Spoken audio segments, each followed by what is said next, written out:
నిర్వహించాలి, గ్రామ సభల్లో ప్రజల పాత్ర ఏంటి, ప్రజల పాత్ర ఎలా ఉండాలి అనే దాని మీద సమాచార హక్కుని ప్రజలు ఎలా వినియోగించుకుని వారి గ్రామాల్లో వారి ప్రాంతాల్లో ఉన్నటువంటి సమస్యలను ఏ విధంగా పరిష్కరించుకోవాలి అనే 2 అంశాలని కీలకంగా తీసుకుని సమాచార హక్కు ప్రసార ఐక్యవేదిక రాష్ట్ర కోర్ కమిటీలో తీసుకున్న నిర్ణయం మేరకు కమిటీలన్నీ కూడా ఏ కమిటీలు అయితే ఉన్నాయో జిల్లా కమిటీ, మండల కమిటీ, గ్రామ కమిటీలు ఉన్నట్లేదా కమిటీలన్నీ కూడా గ్రామంలో ప్రజల దగ్గరికి వెళ్ళి గ్రామ సభ నిర్వహణ, గ్రామ సభలో ప్రజల పార్టిసిపేషన్ ఎక్కువ ఉండేలాగా చేయమని చెప్పేసి తీర్మానించడం జరిగింది గత నెలలో హైదరాబాద్లో జరిగిన సమావేశంలో. దాని మేరకు ఈ అన్ని గ్రామాల్లో కూడా గ్రామ సభలు పెట్టాలనుకున్నాం. ముఖ్యంగా పైలట్ మండలం కింద కాకినాడ రూరల్ మండలాన్ని మేము పైలట్ మండలం కింద తీసుకున్నాం.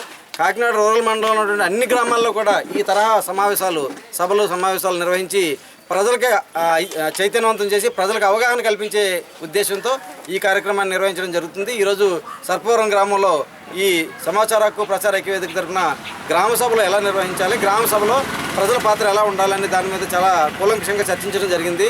ఇందులో అత్యంత ప్రముఖులైనటువంటి రిటైర్డ్ డిపో గారు, ఎం వెంకట్రావు గారు, అలాగే రాష్ట్ర మా కమిటీకి ఉపాధ్యక్షులుగా ఉన్న తోటగారు కృష్ణమూర్తిరాజు గారు, అందరూ పెద్దలందరూ కూడా వచ్చారు. పుట్ట సోమన్న గారు మా నగర కమిటీ అధ్యక్షుల సారథ్యంలో ఈ సమావేశం నిర్వహించాం. ఇది చాలా మంచి వాతావరణాన్ని సృష్టించింది. ఇలాంటి అవగాహన మన కాకినాడ రూరల్లో ఉన్నటువంటి అన్ని గ్రామాల్లో కూడా మేము అవగాహన కార్యక్రమాలను నిర్వహించబోతున్నాం. ప్రజలు సద్వినియోగం చేసుకోండి. వీటి ద్వారా మీకు సమాచార హక్కు చట్టం పట్ల కూడా మీకు ఏదైనా డౌట్స్ ఉన్నట్లయితే మా ద్వారా మీరు వాటిని పరిష్కరించుకోవచ్చు.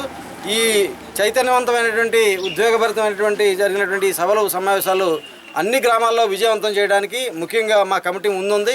కమిటీ కార్యకర్తలందరూ కూడా స్ట్రీమ్లైన్ అయ్యి బాగా పనిచేస్తున్నారు. మీరు కూడా ప్రజలు కూడా మీ గ్రామాల్లో ఈ సమావేశం కావాలనుకుంటే మాకు ఫోన్ చేయొచ్చు, తెలియజేసినట్లు అక్కడ కూడా ఈ సమావేశాలు నిర్వహిస్తాం.